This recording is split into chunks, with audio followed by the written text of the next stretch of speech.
Alors on parle souvent de spécialité à la française, singularité à la française. Moi j'ai envie de vous en parler aussi à ma manière. Travaillant pas mal sur la notion de changement et de résistance, j'ai observé quelque chose. On a une grande prédilection pour, en tant que peuple français, pour la rébellion. On aime bien la rébellion, on aime bien la contestation, on aime bien la révolution. On est d'ailleurs très connu à l'étranger pour nos grèves, nos contestations, le fait qu'on râle assez souvent. Et je me suis un petit peu interrogée en me disant d'où ça vient et à quoi ça nous sert dans notamment l'accompagnement au changement. Et en fait, on peut constater une chose, c'est qu'on a des événements historiques qui nous sont spécifiques. Donc on a la Révolution française, qui a été effectivement un moment de rupture majeure. Une révolution qui a apporté la République et la démocratie, mais qui a aussi apporté la terreur, à ne pas oublier. Et il semblerait que de ce moment historique, on ait fait un glissement et qu'on ait gardé la notion de révolution pour la révolution, c'est-à-dire quelque chose de plus psychosocial qu'historique ou démocratique, et qu'en fait on ait un plaisir rebelle à être contre et à ne plus savoir dialoguer de ce fait. C'est-à-dire que dans notre corps social, que ce soit entre les citoyens et le gouvernement, ou que ce soit au sein d'une entreprise entre des salariés et la direction, il est très difficile d'arriver à dialoguer et les négociations ne s'envisagent pas de façon simple et fluide. Elles s'envisagent quand même toujours dans un contexte conflictuel et avec des conditions pour résoudre aussi qui sont difficiles. Par exemple, c'est connu que certaines grandes négociations se commencent le soir et durent toute la nuit. Pourquoi se mettre dans des conditions comme ça pour résoudre quelque chose? Il doit y avoir sans doute plus simple. Donc ça c'est un aspect de notre spécificité. Il y a un autre aspect qui nous est aussi tout à fait spécifique en tant que Français, c'est notre rapport à la notion de résistance. Nous sommes très fiers de cet épisode de l'histoire, durant la Deuxième Guerre mondiale, où nous avons résisté à l'occupation. Alors, soyons humbles, il n'y a eu que quelques résistants et quelques collaborateurs et beaucoup de Français qui ont fait ni l'un ni l'autre, qui ont simplement subi la situation. Mais en tant qu'identité nationale, on s'est emparé de la résistance, et d'ailleurs nos amis allemands nous rappellent quand même qu'on oublie complètement le lien sémantique qu'il y a quand on emploie le mot collaborateur pour parler de personnes avec lesquelles on travaille. Et eux l'entendent très fortement. Donc nous, on a zappé ce côté-là et on a gardé ce clin d'œil à l'histoire, un clin d'œil certes significatif, mais qui ne concernait quand même que quelques personnes et qui nous a conduit effectivement à la libération, incontestablement. Ça n'a pas été le seul facteur, mais ça y a contribué.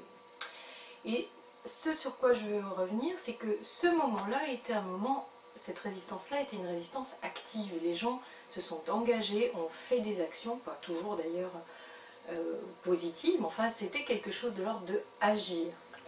Tandis que là on a droit à un glissement sémantique entre cette résistance historique et la notion de résistance au changement.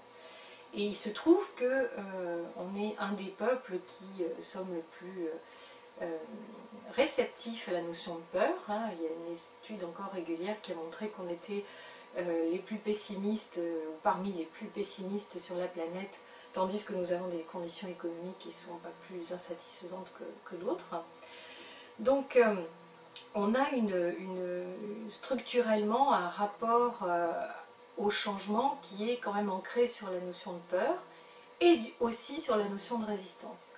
Et cette résistance-là, donc on est passé de cette notion historique d'une résistance qui était active, qui a conduit à libérer et qui a conduit à manifester la résilience, à une notion de résistance dans le sens de frein et d'inertie et de ne pas aller dans le sens du mouvement de la vie. Donc ce deuxième glissement m'intéresse parce que quand on regarde le lien qu'il y a entre rébellion et entre résistance et qu'on voit qu'on est plutôt dans une certaine inertie et que tout d'un coup on se met à devenir rebelle, c'est pas forcément, alors certes ça conduit à la créativité, mais c'est pas forcément ce qu'il y a de mieux pour arriver à agir et arriver à changer. Parfois il est plus utile de savoir, un petit peu comme le font les Chinois, en tout cas les taoïstes, c'est-à-dire de savoir suivre le flux de la vie, son mouvement, c'est-à-dire d'être en capacité quand tout freine, de se poser également, de regarder tranquillement ce qui est en train de se passer, même si le monde autour de nous est assez en turbulence, et de comprendre qu'il y a un ralentissement qui va nous permettre de peut-être reconsidérer la situation, de prendre d'autres options, et finalement après coup on va se rendre compte que c'était le bon choix et qu'il était tout à fait pertinent d'attendre. Et comme le dit Confucius, une petite impatience peut nuire à un grand projet. Et parfois, quand on sent qu'il y a une accélération, quand c'est l'énergie du printemps, quand tout pousse, autant y aller et déployer à ce moment-là toute l'énergie. Donc cette capacité à être dans la fluidité, à être dans cette agilité, à écouter le mouvement de la vie et à savoir surfer avec ce que les opportunités nous donnent et à savoir gérer l'imprévisible, c'est vraiment ce que notre situation de monde complexe attend de nous, c'est cette capacité d'intelligence de la complexité, de savoir surfer avec ce qui est en train de se passer. C'est pas de l'opportunisme, c'est vraiment être en capacité de se dire tiens il pleut, je mets un parapluie, il fait du vent, je me couvre, et il fait soleil, j'en profite. C'est dans cet esprit-là.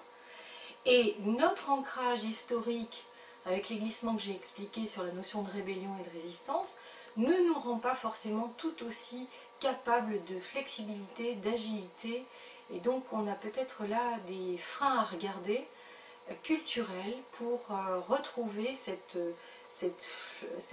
flexibilité, cette fluidité, cette agilité qui va nous permettre là aussi de nous positionner comme peuple capable d'innovation, capable de changement, capable de tenir une place significative sur voilà, les créativités et innovations au niveau économique et social.